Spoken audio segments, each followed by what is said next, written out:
Award shows are a fairly modern concept. The idea that a piece of mass media can be viewed identically by millions of people worldwide, with the exception of a few holy scriptures, is mostly a 20th century phenomenon. The need to show who is best, however, is just a part of what it means to be human. Therefore, there is a sort of spectrum of awards adjacent competitions. The most famous example would likely be the Olympic Games, where the top aristocrats of the Greek city-states recognized as being civilized would engage in athletic competitions every 4 years and the winner would be awarded a laurel wreath. But these were not your modern swimming, track, and gymnastics. No, the events were far stranger.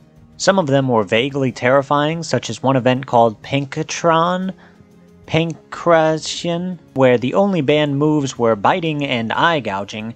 It was essentially ancient MMA but performed completely in the nude. Yeah, that was also a part of the ancient Olympics. Almost all events were performed completely en natural. But the Olympic Games were only one of the 4 rotating Pan-Hellenic games of classical Greece, and all 3 of the others, which if you must know were called the Pythian, Nemean, and Isthmian games, included acting competitions for tragedy and drama as well as awards for poetry and other artistic pursuits. While the winners of these competitions were largely unrecorded, this is in many ways closer to the Academy Awards than anything that would occur in the intervening 2 millennia. The first modern-style award show happened in the mid-1800s and was not an acting competition. In fact, the competitors weren't even human. It was the 1859 Newcastle upon Tyne Dog Show, which was held largely as a side event to the more important poultry fair and therefore featured hunting dogs with the prizes on offer, for the winner of each category receiving hunting shotguns manufactured by one of the show's sponsors.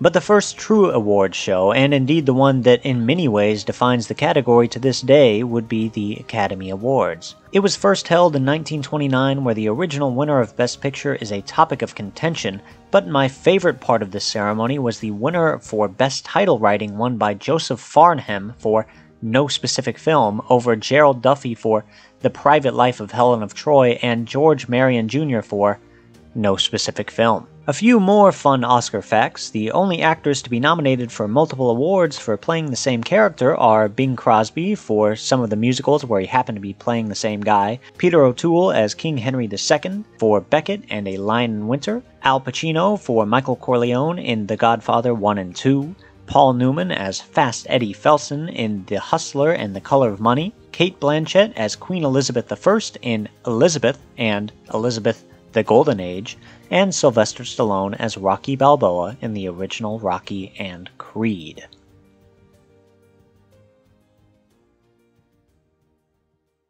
Welcome to the first annual Golden Turtle Awards. I'm your host, Joseph Garvey, and I'm going to be taking you through a more comprehensive look at film this year, breaking it down to each of its separate parts. Now, we all know giving awards to art is a silly endeavor. Giving it a ranking in the first place is something I don't like to do, but something that I appreciated growing up as a film fan watching the Oscars is that each category taught me something about how film is constructed and to be more observant about what I'm watching. It's a time of year where recognition is granted to smaller aspects of the filming process, and it's something that I feel like has made me a more educated film fan. So, instead of simply releasing a list of my favorite films of the year, I figured I'd do the industry more justice by breaking down how I felt exactly about each of the top films. It'll give me a chance to learn more about aspects of film I don't know a lot about, and hopefully through the end of this celebration we can come out as better movie scholars. Please, if you're an expert on any of the categories I'm going to be discussing this year, let me know in the comments why I'm so freakishly wrong. Seriously, I'd love to hear your thoughts. Of course, if you're not an expert, I'd love to hear your thoughts as well. These kind of lists are a good way of seeing what kind of tastes are out there. But yeah, I'm really excited about this project, and I hope it turns out alright. The categories I'll be going over this year are Lead Actress, Lead Actor, Supporting Actress, Supporting Actor, Production Design, Editing, Makeup, Costume, Cinematography, Sound, Music, Animated Feature, Choreography, Blocking, Lighting, Visual Effects, Writing, Directing, and of course, Best Picture. 19 categories, which I'll be posting one of each day until the Oscars on Sunday, March 2nd. Some categories I've added to the ceremony, like choreography for action or dance. Others I've taken away, whether it's from my complete lack of expertise, the difference between sound mixing and sound editing, or whether I think the category is stupid, like Best Song. I'll be happy to add more next year if need be. Like I said, I'm not an expert at any of these categories, so audience feedback is very much appreciated. This will be the first major project on this channel, so I just want to take this time to thank the small audience that I have. It really means the world to me that anyone would like or comment or watch me talk about movies. I love every second of it, and I don't think I can express in words how much it means to me, but I think you can understand. I'm not fully secure in my picks this year, to be fully honest with you guys. I spent the first half of the year in Korea, so I haven't gotten to see nearly as many films as I usually do. I think it's still a damn good list though. So I'll look forward to seeing you mañana with the first category, Best Supporting Actor. Before the ceremony begins, though, I just want to reiterate the films I haven't seen so that, you know, it's not something that I'm just blowing my nose at. It's just films that I haven't seen at the time of me writing this production. So just to get it all out there, the films I haven't seen are Kinds of Kindness, Nickel Boys, Horizon, An American Saga Part 1, Maxine, The Seed of the Sacred Fig, Thelma, Sing Sing, The Order, Longlegs, The Last Showgirl, Civil War, Oh Canada, Juror Number 2, Drive Away Dolls, The First Omen, Kneecap, Cotto Lake, and It's What's Inside. Listing them all out makes me feel quite bad about myself. But again, I wasn't in the country the first half of the year, so give me some slack. But just as a little side note, this is actually one of the last films I'm recording for this production, so I have seen a lot of these films that I just listed, but didn't have time to write them all out, so a lot of them will show up in the Best Picture video at the end of this whole thing. The only film I saw in the middle of writing this series is I Saw the TV Glow, so it received a lot of nominations toward the back half of the series, but during the front half, I just didn't have time to put it all together. But yeah, I just want to reiterate how excited I am to bring this series to anyone who wants to watch it. It took a lot of effort for me. Special shout out to me being unemployed recently. There's no way this series could have happened without that. It's a real honor to put something like this together. It took a lot of effort, a lot of strain, a lot of late nights, and I'm immensely proud of it. And there are quite a few problems with the videos that are coming out.